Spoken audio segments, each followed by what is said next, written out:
যদি গণভোটে কোনো মুসলমান যায়, আল্লাহর কাছে তাকে কঠিন জবাবের সম্মুখীন হতে হবে।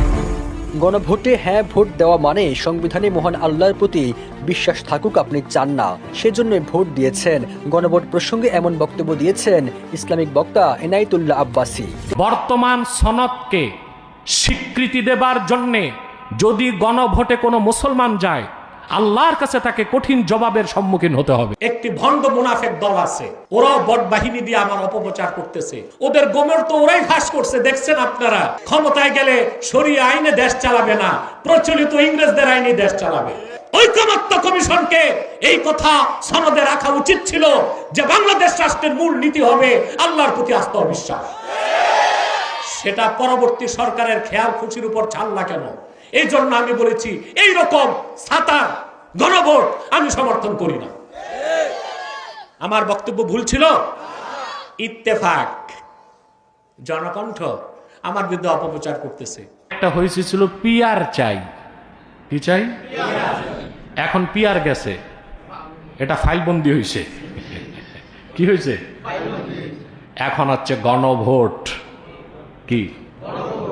সুপ্রিয় দর্শক, আসসালামু আলাইকুম রহমতুল্লাহ। আশা করি সবাই ভালোভাবে সুস্থ আছেন। স্বাগত জানাচ্ছি আমাদের আরও একটি নতুন ভিডিওতে। সুপ্রিয় দর্শক, আজকের সবচেয়ে পলিটিক্স নিউজগুলো নিয়ে, সবচেয়ে ভাইরাল হওয়া এবং আলোচিত রাজনৈতিক নিউজগুলো নিয়ে আজকে আমরা ভিডিওটি সাজিয়েছি। ইতিমধ্যে তারই কিছু অংশবিশেষ আপনারা ভিডিওর শুরুতেই দেখেছেন। সুপ্রিয় দর্শক, তাহলে চলুন আমরা কথা না বাড়িয়ে সেই সম্পূর্ণ বিস্তারিত আলোচনাটাই দেখে আসি। তার আগে আপনাদের প্রতি আমাদের একটা ছোট্ট রিকোয়েস্ট, যারা আমাদের চ্যানেলে এখনো নতুন, চ্যানেলটি সাবস্ক্রাইব করে আমাদের সাথেই থাকুন। সম্পূর্ণ ভিডিওটি দেখার জন্য আপনাকে অনুরোধ জানাচ্ছি। ভোটে কোনো মুসলমান যায়, আল্লাহর কাছে তাকে কঠিন জবাবের সম্মুখীন হতে হবে। গণভোটে হ্যাঁ ভোট দেওয়া মানে সংবিধানে মহান আল্লাহর প্রতি বিশ্বাস থাকুক আপনি চান না, সেজন্য ভোট দিয়েছেন। গণভোট প্রসঙ্গে এমন বক্তব্য দিয়েছেন ইসলামিক বক্তা এনায়েতুল্লাহ আব্বাসী।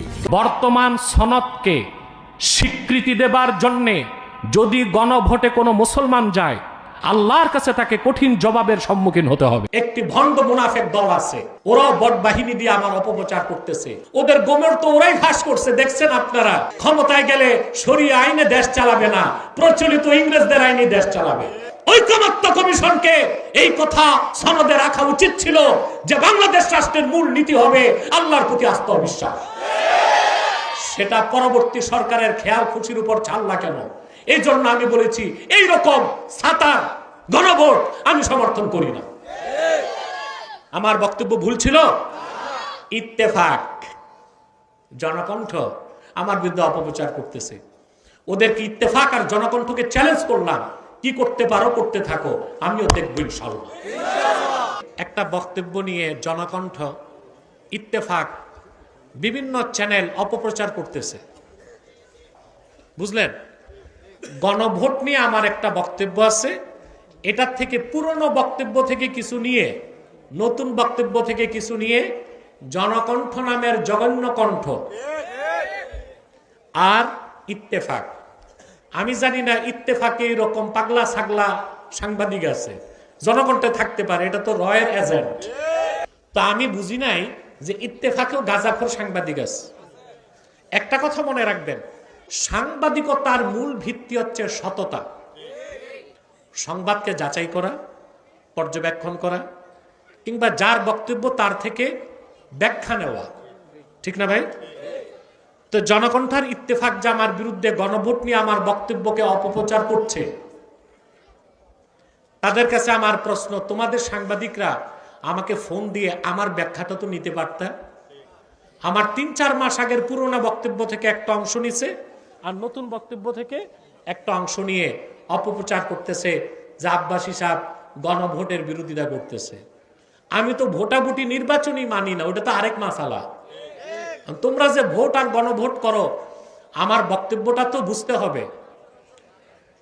তারা প্রচার করেছে আমি নাকি বলেছি সংবিধানে গণভোট যদি হ্যাঁ জয়যুক্ত হয়, সংবিধান সনদ বৈধতা পেলে আগামী সংবিধানে বিসমিল্লাহির রহমানির রহিম থাকবে না। বক্তব্যটা এইরকম না। যখন সনদের খসড়া প্রকাশ করা হয়েছিল, খসড়া 3-4 মাস আগে, তখন সেখানে বিসমিল্লাহির রহমানির রহিম ছিল না। তখন আমি সারা দেশে প্রতিবাদ করছি যে সংবিধানে অবশ্যই বিসমিল্লাহির রহমানির রহিম থাকতে হবে।